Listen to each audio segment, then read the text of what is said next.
Check.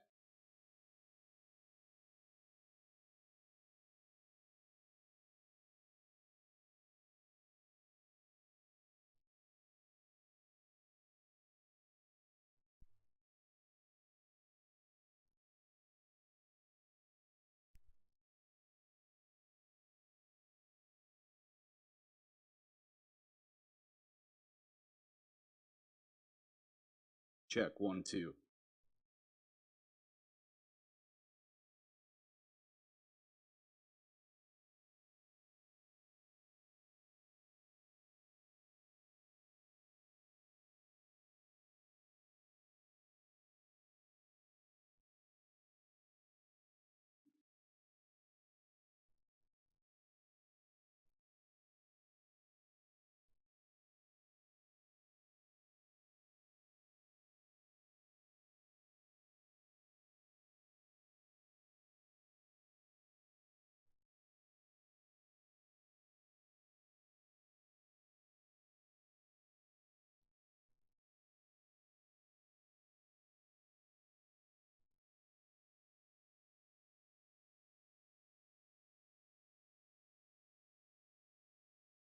Check.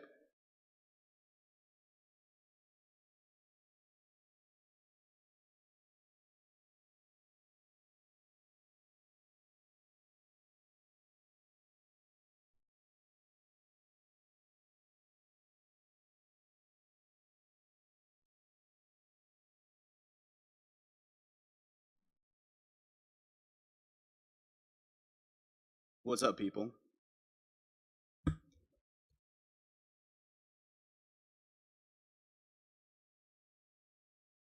Welcome to June. Today, I haven't done very much work. I did a little bit of work on the album since the last Wednesday.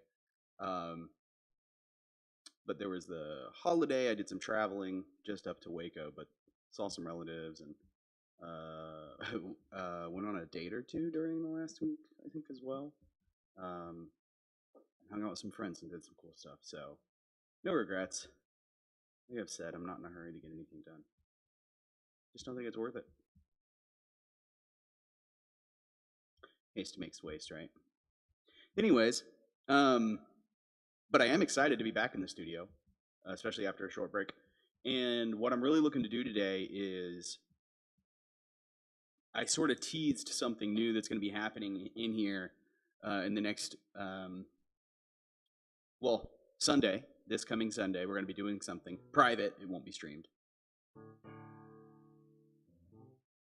We're not quite there yet, considering we've played together once. So, but soon, I have faith. So, in that group, let's say I'm playing piano, can it even be heard?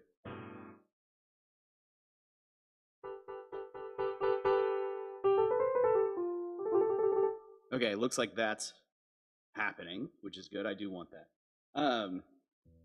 Anyway, the starting point for that new project is going to be more electronic based than at least my solo stuff. Or I should really say the solo stuff that is on the album that I'm working on. I have been making electronic music for a long time, um, but it was never during a part of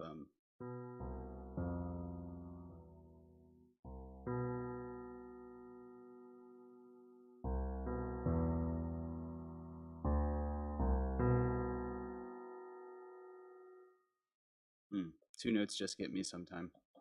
Anyways, yeah, we wanted to start from a base of electronic music for this new project. So, what I wanted to do today, initially I was going to do album stuff, but I never got around to sort of preparing the studio for three people and preparing the different MIDI devices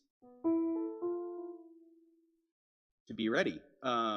So how do I want to do that is the question. I haven't put a ton of thought into this, though I have done most of this work before, so I don't think it's going to be too terribly difficult.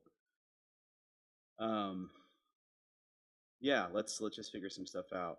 So first, starting in the Ableton template. Damn, I still need to figure out a way to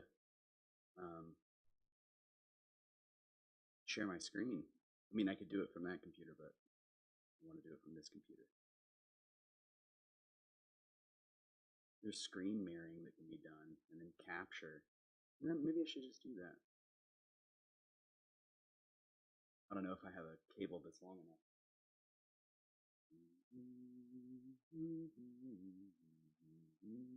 Anyway, that won't work now that I think about it. So I'll just talk about it and work on it. And in short, you'll hear some really cool noises coming out of these. So I got to plug a couple things in. I got set a couple things up in Ableton, but mostly for the next hour, I'm going to be playing sounds in different MIDI instruments and finding some presets that I like, or some that I think I would like to alter. Because that's a huge part of the fun, is like dialing in very specifically what kind of thing you're looking for. So I just realized I don't have VRV-Rack installed on this PC. So actually, or should I install it over? No, it needs to be on here. So VCV-Rack is a very cool application. So a synthesizer is a device that generates its own sound synthetically. So with electronics, it's not capturing a vibration of something. It's using electronics to synthesize sound. So analog synthesizers are very old. I don't even know how old. Got it, like 30s. I guess. I mean, maybe not 30s, but I feel like by the 40s they were they were creating sound using electronic components, as opposed to relaying sound, which is a bit older. But I don't know. I don't know when the first synth was actually invented. But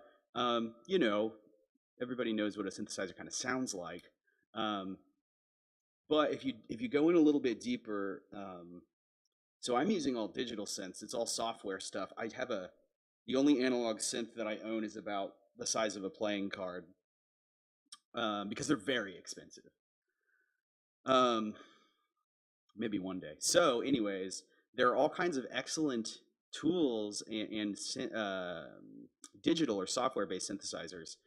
And one of them is called VCV-Rack, which is open source and free. So you just download it.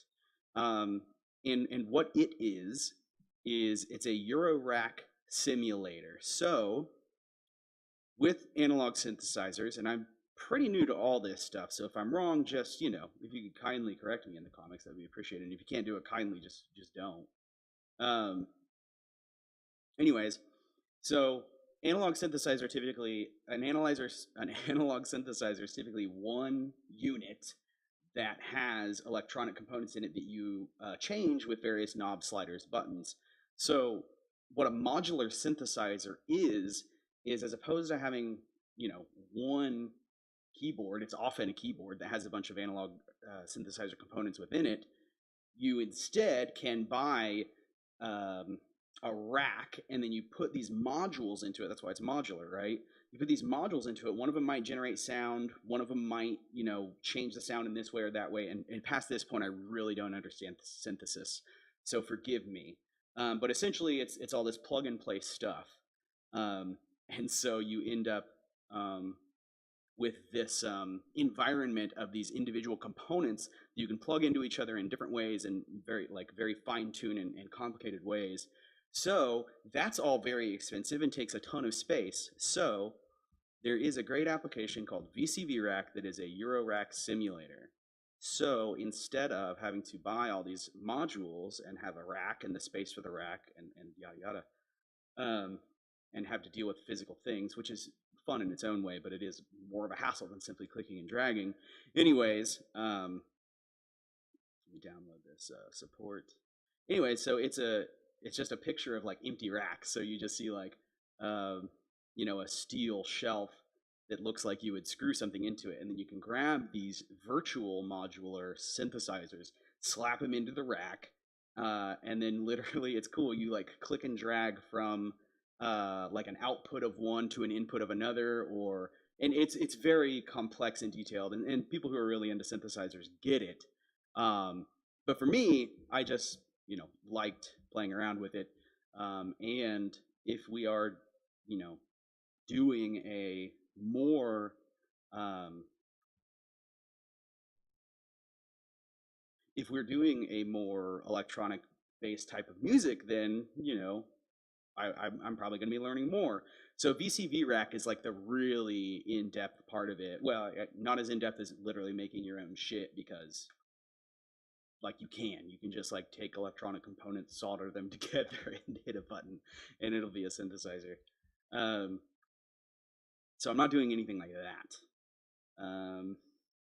There it is, get Rack 2. Okay. Rack 2 free for Windows. Okay, here we go. So, oh, cool. If you pay for it, they'll give it to you as a VST2. So a VST is a virtual instrument that you can essentially open in your DAW, your digital audio workspace, and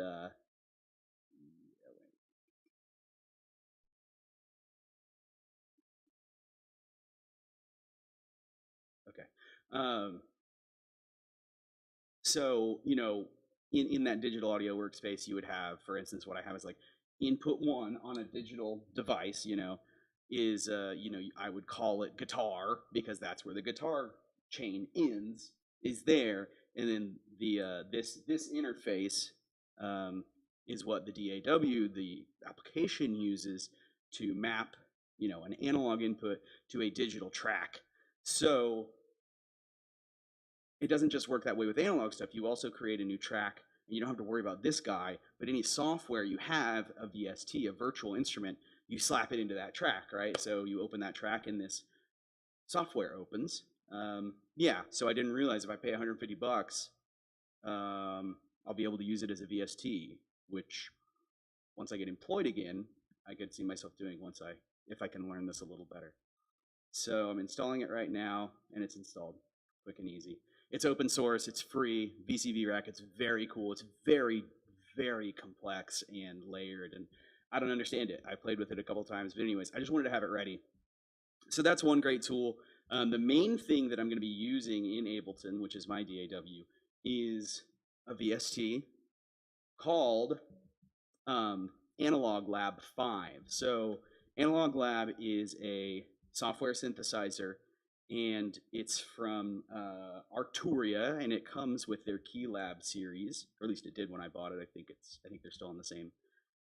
I think they still work that way. So, anyways, I am opening a virtual instrument in my DAW for Analog Lab, and looks like it's not working right off the bat. I was having some mapping issues with this last time too, which is why I wanted to work on this today, because I need to fix it, because it needs to be ready by Sunday. So I'm going to troubleshoot this for a minute and be like super boring to watch. But if you're watching, throw something in the comments. Say, hey, I will respond to you. Oh, here we go. MIDI from shit, isn't that audio 2? Here we go. Master. That's still not working though.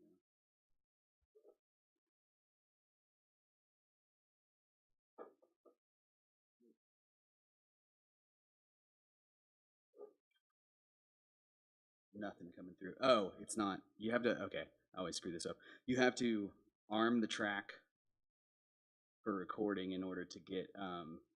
It's still not working, but wait. Nope, nope, not capturing anything. Interesting. Stop it. Quit.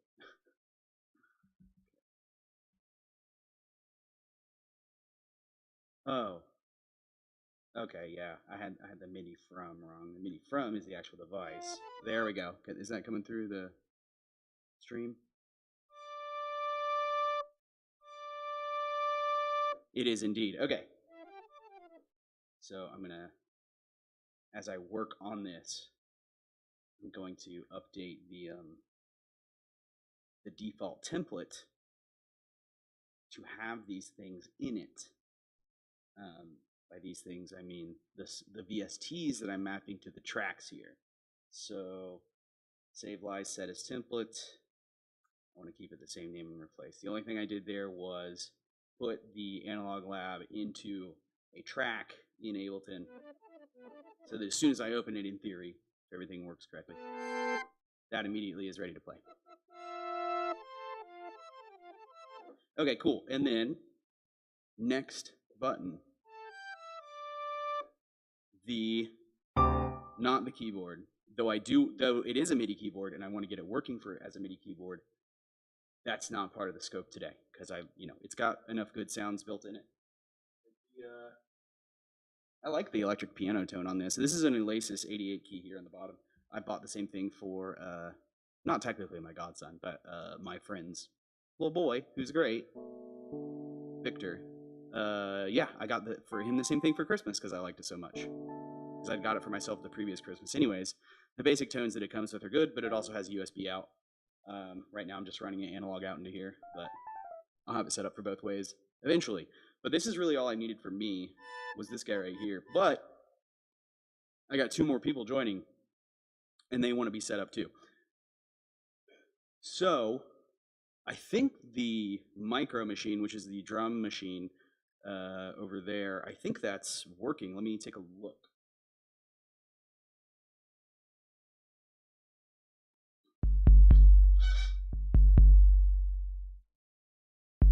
Oh yeah, okay. Good. So that device and that device is already associated with the correct software or VST that is already working in Ableton. So we're good there. I thought I had that working already. This was all working like a month ago, but when software versions change, sometimes the directory that they reference it changes too. So I just had to relocate stuff. But now that I've relocated it and added it and saved it, it should open by default. Okay. And then the third person wants their own MIDI device, of course, which I would love for them to have.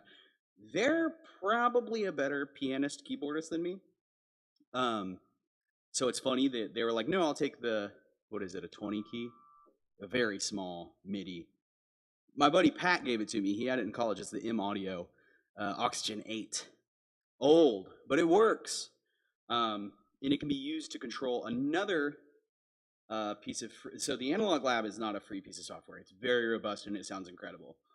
It came with the Keylab. The Micro Machine, which is the original one, that's pretty old, over a decade old now, but that comes with the machine software, which is from Native Instruments. This keyboard was like, I think, $150, and that was $300 back in the day. So, I'm talking about putting virtual instruments into Ableton, launching the software in the DAW and associating that VST with the track. So those are the 2 pieces of software there. But for the M Audio, and these will map to fucking anything too. That's what's great about MIDI. You can open any VST, basically any application that works on a computer, and just map whatever key you want to do it, and it does it. So, but this M Audio didn't come with a piece of software, but I have found a few free ones that I like, one of which, my favorite of which, is Helm.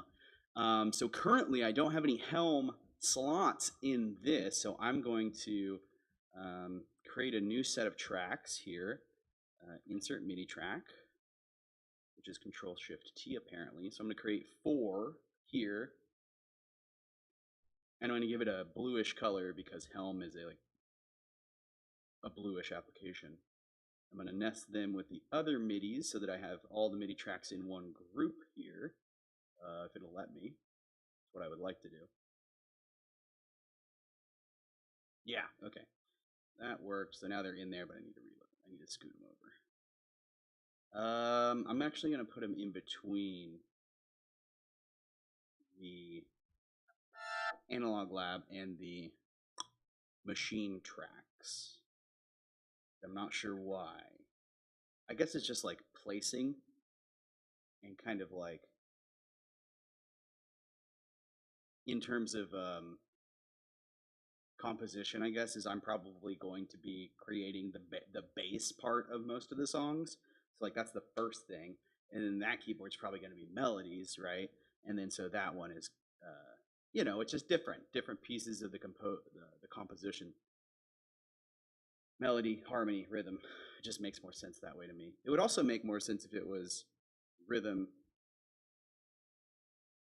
melody, or like chord progression, stuff like that, and then melody or harmony over there.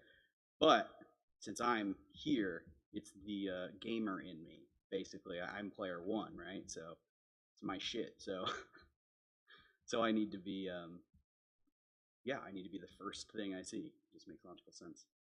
Um, what am I calling this? Helm, yeah, Helm dash one, and then I'm just going to do Helm dash two, three, and four. So I've got the reason why I'm doing multi-tracks like this is because in Ableton, so it's like a loop-based software, so you can think of it like a spreadsheet, and I really need to just be able to show you this shit.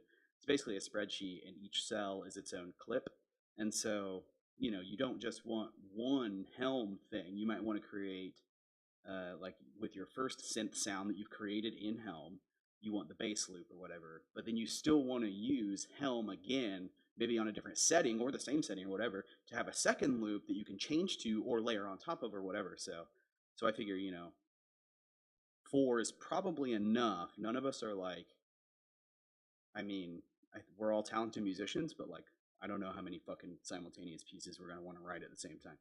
Anyways, but if we need more, you just add more. Very easy. Cool. So my MIDI instruments are in here. I don't know that I actually have Helm on this computer. I think that I do. Yep, I got it. Okay, so Helm 64-bit goes here. Now it is open as a VST, a virtual instrument, in Ableton. But nothing is mapped to it. Yeah, this I could map this to Helm as well. But yeah, I'm gonna map her keyboard over there to Helm, which I need to plug in, so I need to grab a USB cable.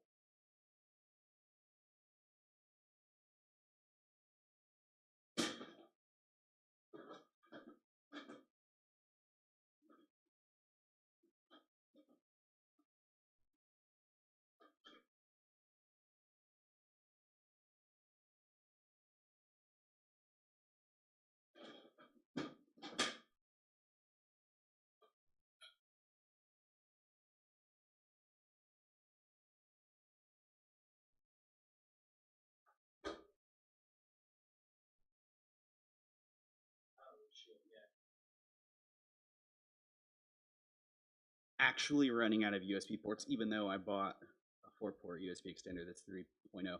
But this should be fine. I don't love how close the mic is to that. But it's an available USB port at least. This is another question of like ergonomics being different for a 2-piece versus a 3-piece band in this physical space. Yeah, I don't love that. I'll just grab an extension. Well, that's not gonna help. An extension won't help. There's not one on that side. Unless, nope. Okay. I mean, I could just scoot it over. Just scoot it over. Okay. I think, as long as it doesn't fuck up my camera angle.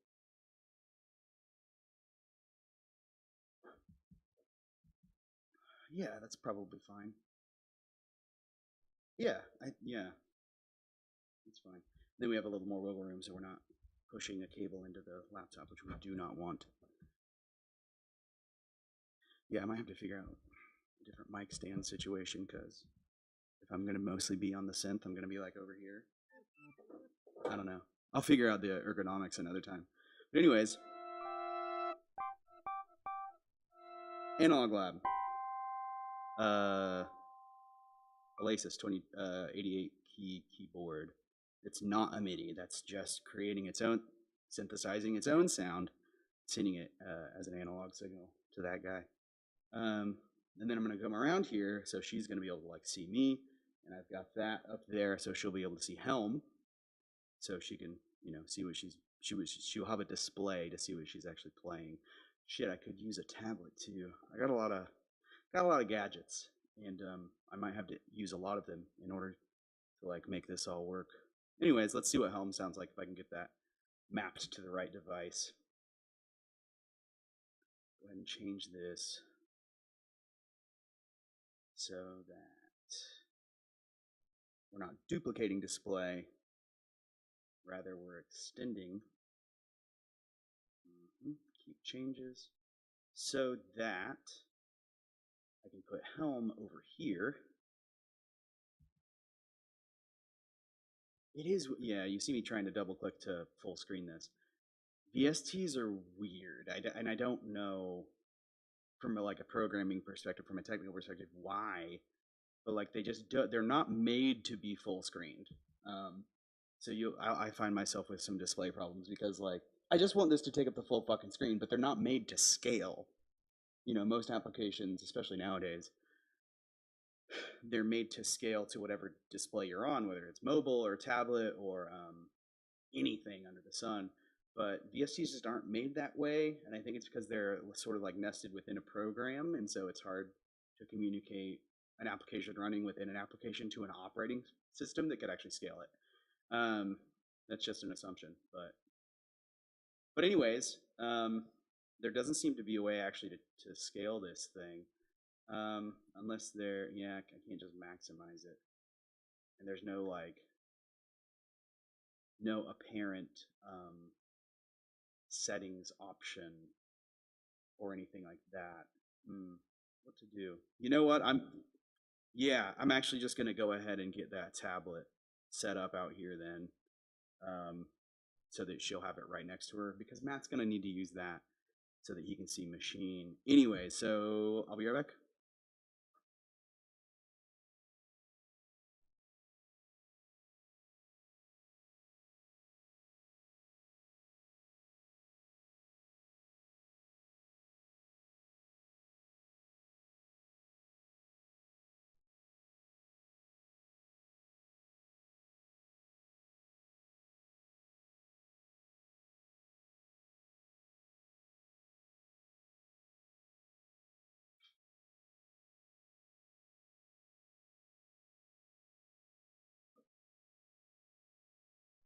Cool. So I have a little arm like a gooseneck that I attach to the rig here, the keyboard stand, and it can hold this tablet, which I've been playing video games on today.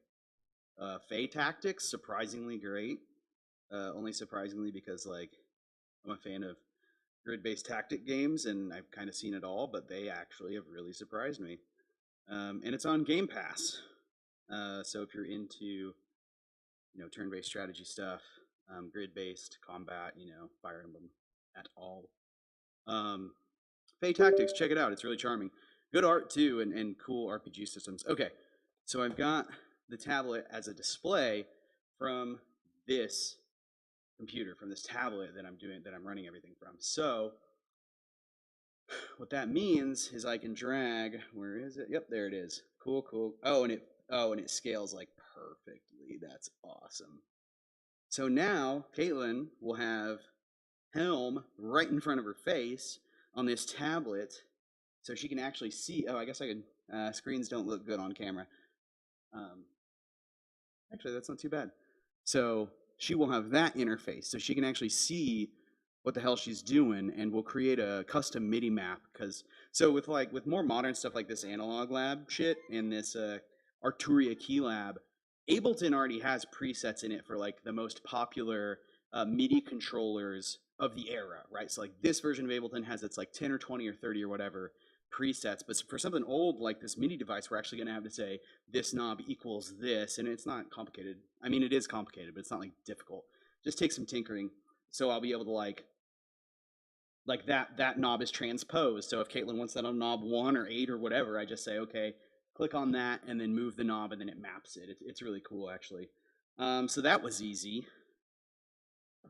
Let's make sure that in Ableton, the track that the VST is mounted to is associated with the device itself. Because there's no association between the software and the hardware until you say, here's the track. Okay, use this hardware to control the VST that I slap inside of it. So, okay. So right now it looks like Ableton isn't even seeing the device, though it is plugged in. So let's go to the MIDI section. Yeah, it's not in there yet. But I believe I had it working before. So I should be able to say, it's called like Oxygen. Yep, Oxygenate, there it is. So I guess it does have a MIDI map for that. So yeah, let's see if it works that way. Okay, input is, oh, interesting. APC 40. That's the Ableton controller.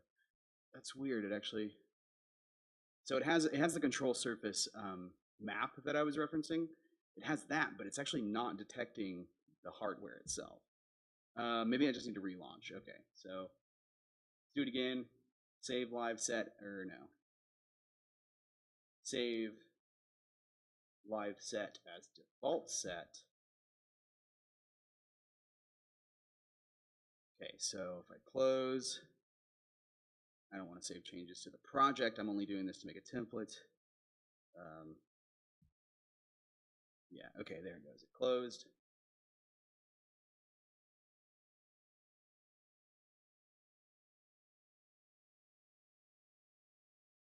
Close VCV Rack. It did install properly. It looks like it's running. If I do anything with VCV Rack, I'll probably just use it on the computer because like it's a modular, like there's no MIDI interface that makes sense for it. It's boxes with wires, right? Like there's no logical piano that you can like. I mean, you could map it. You could say this box means red wire go to Well, probably actually don't even know if VCV Rack can be controlled by MIDI. Damn near everything can, but anyways. Okay, so Helm is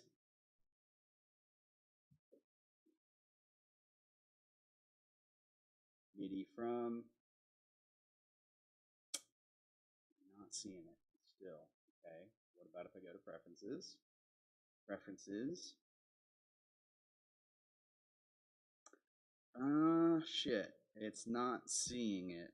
What am I missing here? It's obviously plugged in because I can see the power. It's powered on, right? And it's not. It doesn't have batteries or the only power it has is this guy right here. And Windows can detect it because I hear it when I plug it in. Again, that little device detected sound. I'm missing something. Let's close this. Cancel. Actually, I want to. So MIDI devices, except for that, I don't really understand any of this shit. But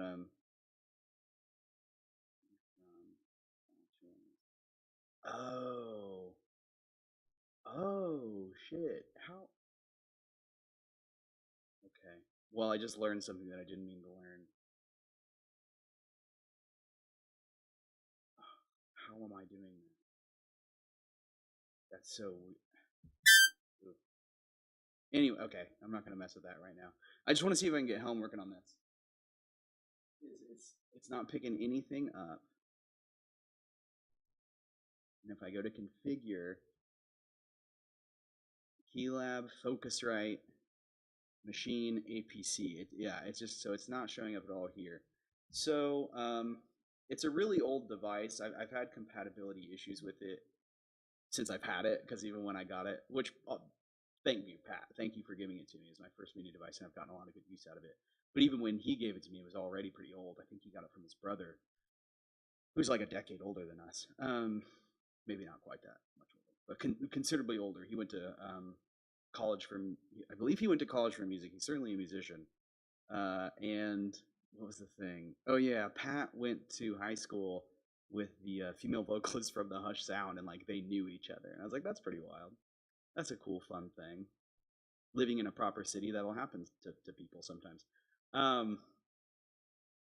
Okay, so what I'm trying to do right now is trying to make sure that the laptop actually knows that this thing's plugged in. I hear Windows recognizing something. but I don't know what it's calling it, and I see, yeah, unknown USB device. I'm seeing that, which has been a problem before. Okay, I'll just see what happens if I say update driver. No, it's not going to be in a Windows update. How did I fix this before? It was on, I mean, hell, that was on Windows, a different version. It was on Windows 10 that I got it working before. No, it's not the Bluetooth device. It's probably this unknown USB device, because, yeah, I see the machine micro, I see the USB hub, and then I see a yellow triangle. So, okay, I'm just gonna uninstall it. See what happens. Okay, it's been uninstalled. Okay, looking at device manager to see what happens. Okay, I plug it in. Put in.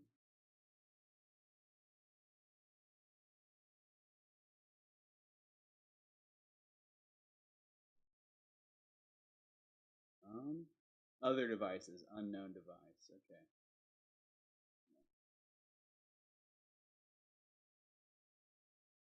I don't know why this is still such a difficult thing to support in Windows. It's like, dog, if I can just fucking tell you what the device is, why can you not just force that driver, like force apply that on the hardware? I understand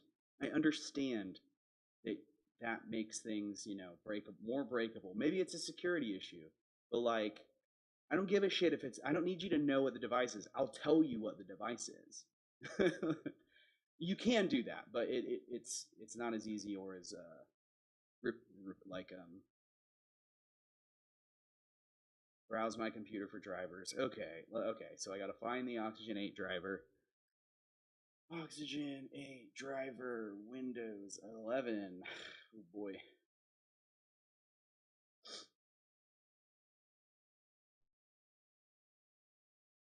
Okay. I guess, yeah. So now that I'm reading a support article from a Microsoft Power User about it. I think I have the driver actually already on my Google Drive and in a folder somewhere. Yep, Oxygen 8. Seeing all kinds of stuff. Encoders, faders, lessons. Holy shit, so much stuff. Okay, what's in here? Configurations. Yeah, okay. Well, that's a MIDI remote script. That is not what I'm looking for.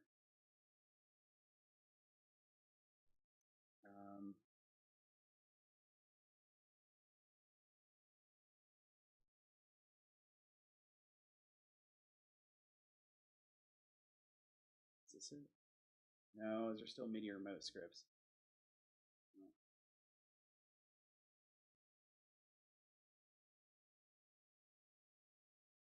Okay, I'll go to the M-Audio website. Hopefully this link is still good. Hey, look at there. Okay. Product.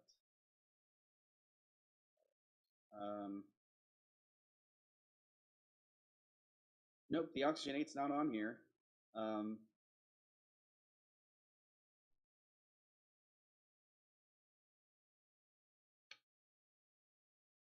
on.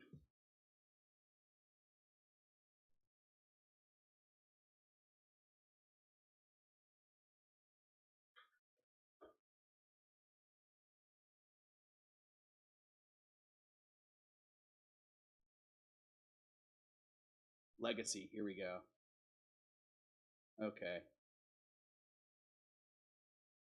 Legacy, Oxygen 8. Yep, here we go. Cool. So M-Audio thankfully maintains a database here of their drivers. 2000 ME, XP, Vista, 7, 8, 10, 11. No shit. Wow. Thank you, M-Audio. Thank you so much. That's excellent. Thank you. Well, I guess that's just the search criteria. It doesn't actually have drivers. No. Fuck. Okay, what about Windows 10? Because it, well, I don't like their search method. I like that they have a database and that it's searchable. But I shouldn't be able to select window. I shouldn't be able to get to that point um,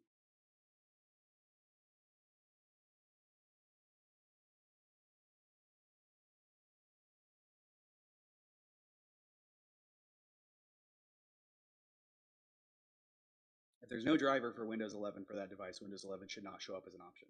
If I click Oxygen 8 and the OS window updates, it shouldn't populate with things that aren't available. It's silly. It shouldn't work that way. But anyways, still glad you're doing what you're doing. It's just a little wonky. No drivers. Okay, Windows 10 32-bit. It's like going further and further away from what I'm actually running. Not 7, we'll try, or not 8 rather, we'll try 7. Hey, there's something. So that's a, yeah, okay.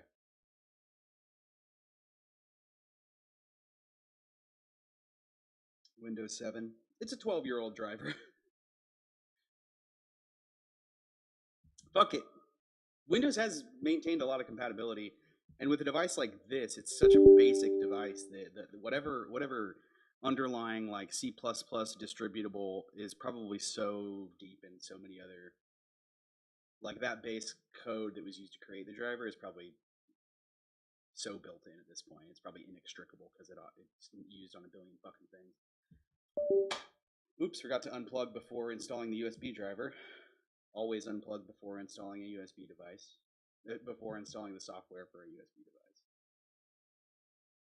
Where the fuck did my cursor go? Oh, too many screens that I can't actually see from here.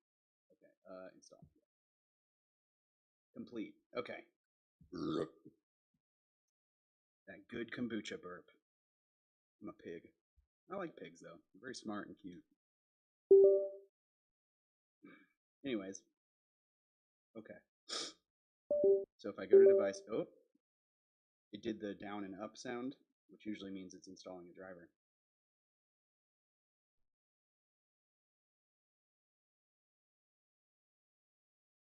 Let's reboot.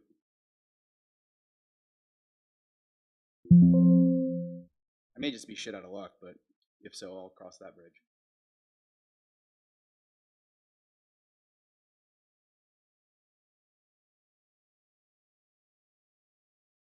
I bet I could get like a super cheap MIDI keyboard secondhand. It's a lot newer than that. I mean, like $20. Someone's probably like, "Yeah, I got better shit now. I don't care about this thing." It's because MIDI controllers themselves, yeah, generally speaking, MIDI controllers themselves are really cheap because it's just plastic. It's like it's a keyboard. You know, it has the same a little bit more complex off. A little bit more complex than like an actual like keyboard for typing often is, but it's a pretty simple piece of plastic with a fucking USB out. Like that's it. So you can typically find them for very cheap.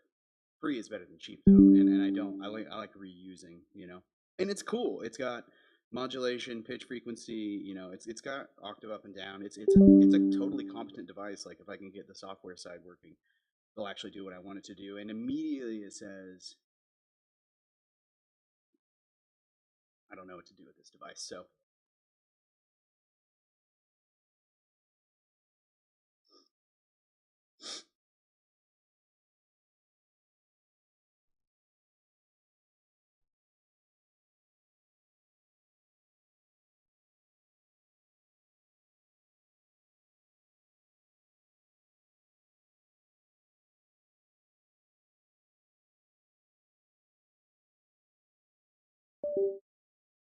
see that I never understand this. Driver, update driver, browse my computer for drivers. Let me pick from a list of available drivers on my computer. And then it's like, well, here's what I think is compatible. No, motherfucker. I'm telling you what the device is. I know the driver. Like, it's just dumb. Oh, you can. I'm dumb. I'm not dumb. I forgot something. there is a checkbox that says show compatible hardware. So I have to say, no, don't worry about it whether it's compatible. Here we go, M Audio, M Odyssey Legacy Keyboard Loader. Next, installing this device is not recommended because yada yada yada. That's why I said it was harder than it should be. Because there's a checkbox and you also have to tell it like 3 times. No, I do want to change that, yes. Okay. So now does it show up in Ableton? Legacy keyboard. Okay. So if I scroll over to Helm and assign the Helm track to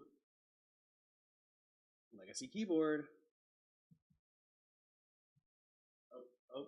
And gotta arm the track.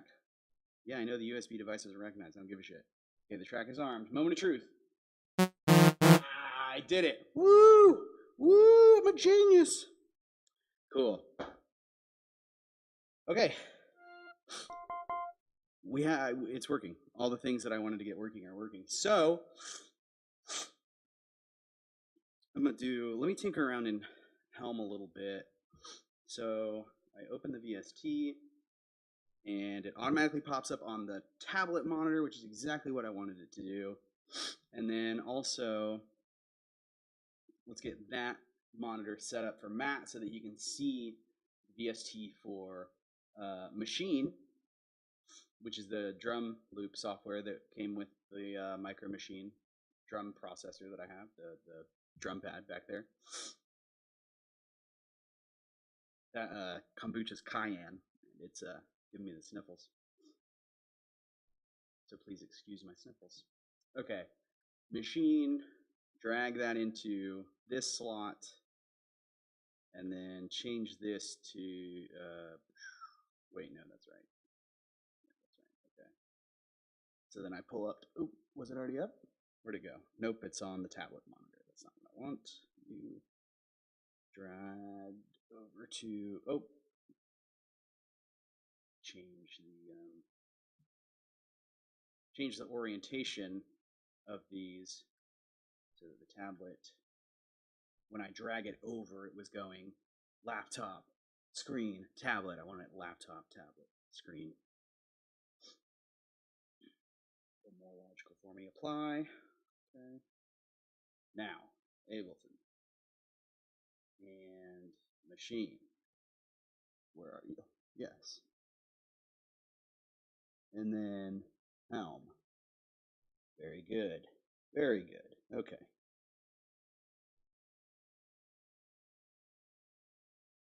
Cool. And I actually can change the scaling on the Machine software. View. It's already at large, so kind of a bummer, but it's not bad. I mean, it's not bad.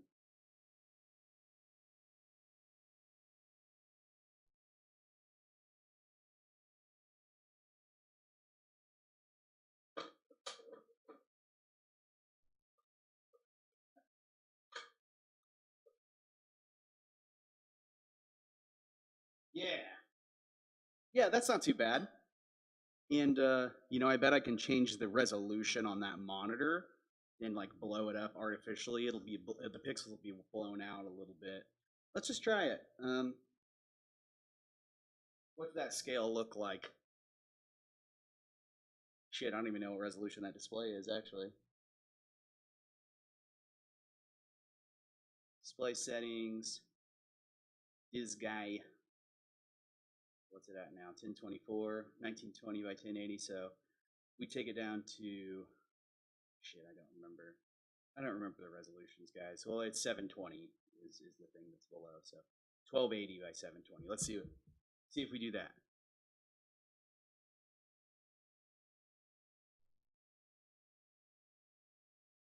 See? It's much bigger. Too big.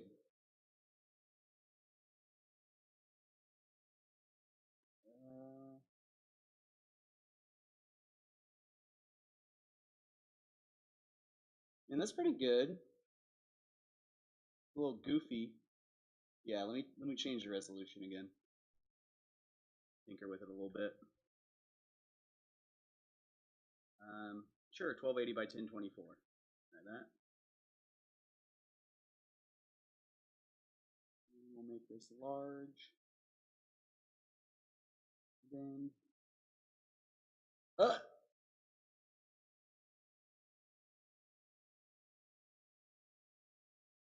that. I thought that resolution looked odd. It's 4 by 3, right? Or 16 by 9. Man, I have not looked at this stuff for so long. I'm just gonna Google list of 16 by 9 resolutions. So I don't have to fucking hunt and peck. Okay. 19. Okay, so 16. Oh, 1600 by 900. Derp. Obviously. How does that look? That's better. That's pretty large and in charge. It's probably the best we're gonna do. Yeah, you can see it's funny. This is so old. It was made for like this application was made not for widescreens, which are modern. It's actually 4 by 3. That's funny. Instead of the 16 by 9. Okay. So now Matt can see his micro machine. Caitlin can see her helm, and I can see my Analog Lab 5 and Ableton, of course. Again, this isn't. That's not set up on a MIDI on a virtual instrument. It's just the sounds built into the piano are going analog out. But I really do like those tones. Anyways, okay. Yeah, that all works. So let's just spend a few minutes. I'm gonna hunt through Analog Lab for these last 10 minutes. I'm just gonna look through Analog Lab, and I've already saved like some presets that I like. You know, there's hundreds, I think hundreds, of presets in the Analog Lab software, and it's all incredibly customizable. So yeah, I've went through some of it, but there's a ton more that I still need to look through. So yeah, let's just scroll through that and see if we can grab something cool that catches our ear. Okay, and I think it's cool.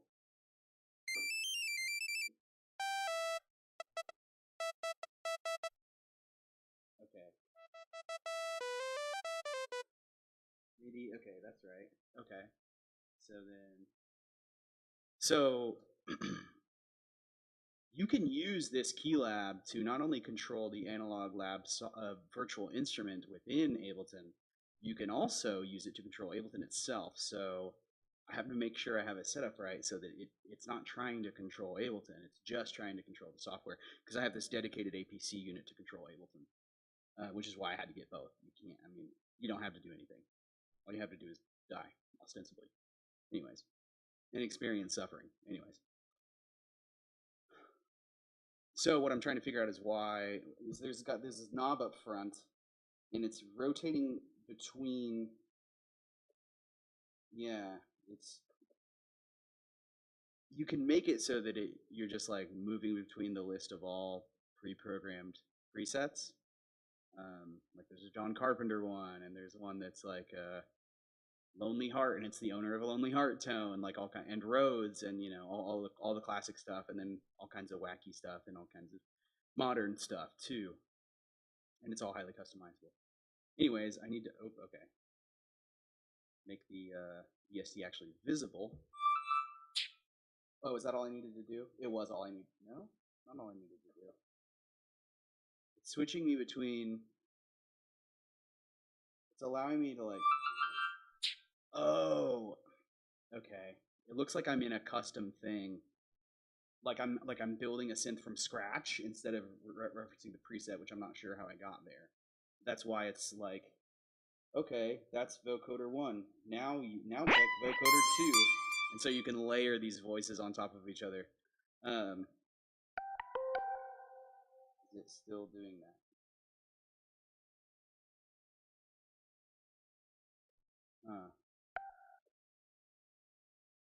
It's only letting me. Oh, is it? Sorry. Okay. Now if I just select this guy, yeah, it's only letting me move like one at a time. It's so weird. Why? MIDI channel 1, map select. Yeah, it's not like letting me. Not bad. So it'll let me switch through it with the buttons here.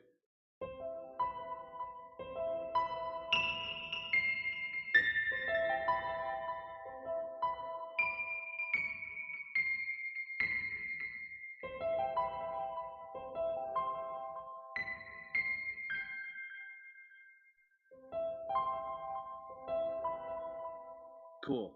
All these sounds are so cool. Yeah, it's only letting me move one voice back and forth.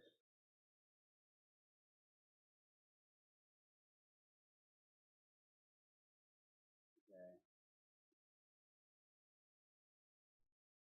References. Arturia Keylab. Okay, Arturia Keylab. Do not sync. Do not remote. Just track, I think is what I need to do. Yeah, let's see what happens. Okay, that's not doing what I wanted to do. Made some changes. I'm going to save this as default set again because I have the 3 virtual instruments loaded and the 3 controllers working on those 3 instruments. Yeah.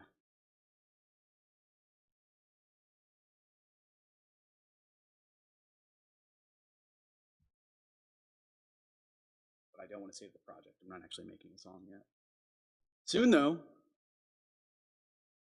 I also needed to do this for the solo album because a lot of what is missing is texture and interludes. It's not an interlude is like a piece, right? I guess what I mean is more like transitions. Though there will be interludes in the album, I'm not creating any more of those out of whole cloth, but what I am doing is looking to blend the beginning and endings of the songs and the interludes in the songs, and probably not interludes together, but. So, and I want to use, I want to use a lot of synth for that, for the base of it at least. I don't know why. I guess maybe just because it's, I don't know, it's clearly just, something about the way I think about music. There's no, it could be a guitar, right? I think it's because there's so much texture in synth, you can make it sound like fucking anything. And it can be such a full sound, because it's digital, like a guitar just sounds like a guitar, even with all these cool pedals. But like you heard it, I hit like 3 notes and it was like, oh hey, look, I played a whole symphony, and that's one of the many perks of working with electronic music. But anyways, is this gonna work how I want? It's still not doing what I want it to. Analog Lab, yeah, that's all I want on me. I don't know why. Ookla easel. The hell? I mean, that's another.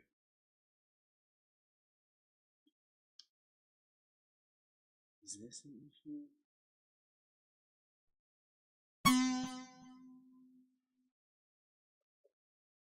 Yeah, I'm not.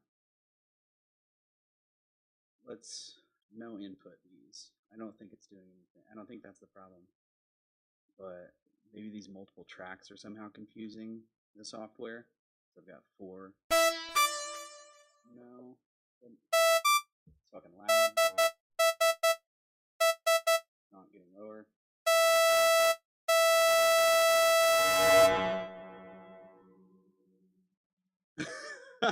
Okay, yeah, I found the issue. That made things very clear very quickly. The problem was the Helm VST was referencing the same device, so I needed to reference the Oxygen 8, which is over there. Okay, yeah. So these inputs are Oxygen 8 inputs, and then these inputs are Arturia Keylab Essential 49 inputs. So, even though it's going to trigger on 4 tracks, only one of those tracks is armed.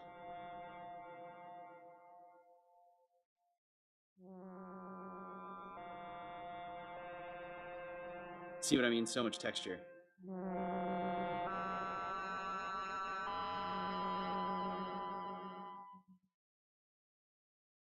What a wild synth sound. Hard beacon.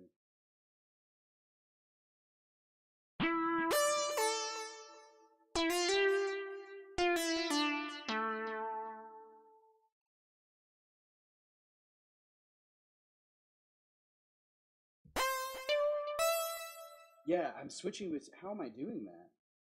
The hell's Buchla Easel?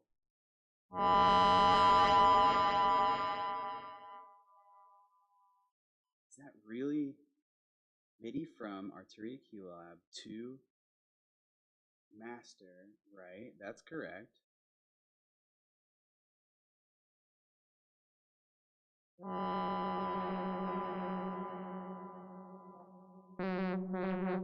Okay, no, it's working properly. It's just a weird fucking sound. Which, a cool sound. Very cool, actually. Okay. So, this is my recently played. Yeah, it's just this knob that's supposed to let me scroll through stuff. It's not letting me. It's only letting me move one at a time. But I can't even move back to it. I know what I fucked up.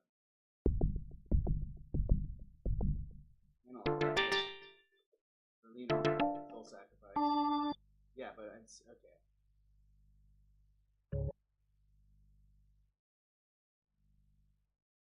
How did I do that? I can scroll through it here, but it's not working how I want it to work.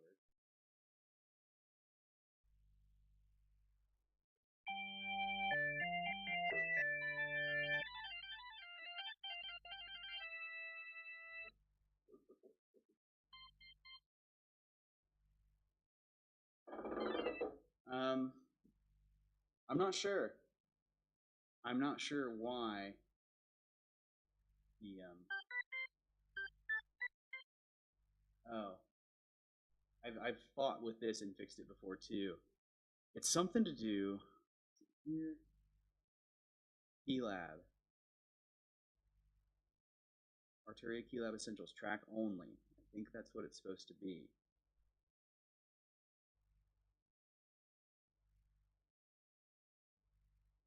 Maybe the output is supposed to be track as well.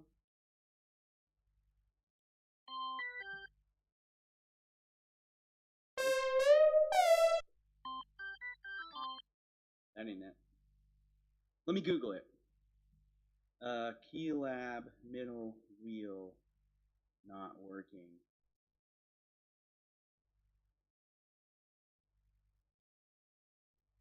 Damn it, that's a fucking mouse. I'm not. It said Keylab, damn it. Not working Ableton. Or actually, it's not even about Ableton. Analog Lab V5. Scrolling through instrument, the central knob doesn't. Yeah, okay. Same issue. The preset knob doesn't work correctly in Analog Lab 5. Works fine in 4. Also, when selecting a new preset using the mouse, the instrument doesn't always change. I have seen that. Nobody has a clear fix. I did fix this though. That was just in December. Okay, here's the product manual. Scroll wheel. Okay.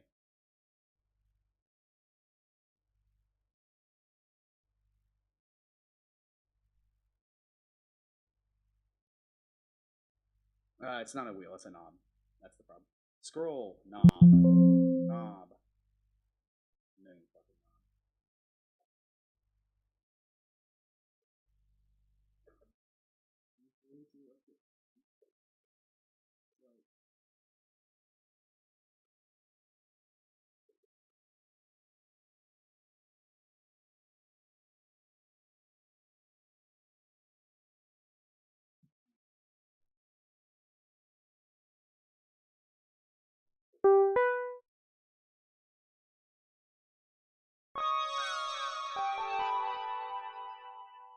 Oh damn it.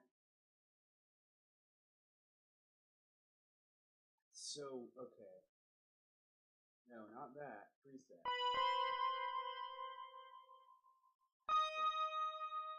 I don't understand. It's like it's got two channels going in Analog Lab, and can't really figure out why. By channels, I don't mean like audio channels. I mean, I can switch between ARP 2600 and piano, and I'm just not seeing how that is like mounted. I don't know if that's the right word. How do I just clear the config here? New preset. Oh no, that's no. Not what I meant.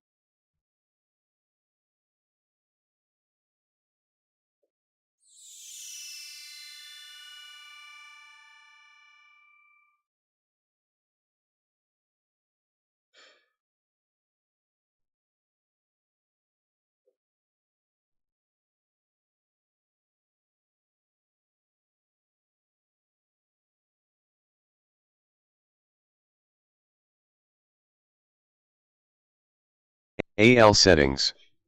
Speech, Oh my off. God. Terrified me. Yeah, I don't know. I mean, I can still navigate it fine with the mouse, you know. But honestly, I might be looking at VRV. I want to be able to do it all right here, or more of it right here. At least be able to flip through my presets without fighting it. Is this it? Is this the problem? Done.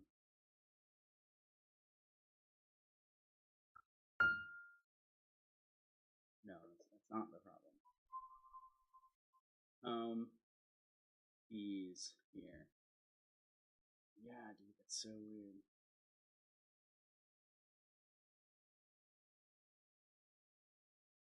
Close. And now nothing is loaded, right? EP7070. Why does it say that? I don't understand.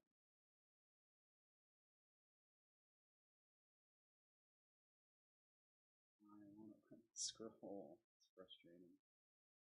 Okay, I'm done messing with this for now. It's usable. It sounds right. It's just the MIDI control here for analog loud is being weird. Okay, I will go ahead and save as default set. And now I'm done. Cool. It was productive and fun.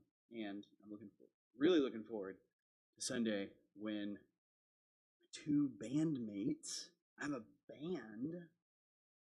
Wow, I'm in a band again. Yeah, we're gonna start making music Sunday. So, I don't know how long it'll take before that shows up, but I hope that it does. I hope that it goes well, and then we get to share it with you guys soon. Next week, I'll probably be talking about that a little bit, and probably just like using that fresh synth experience to work on the album, start finding some of those interstitial bits like I was talking about. So, thanks for tuning in, TTYL.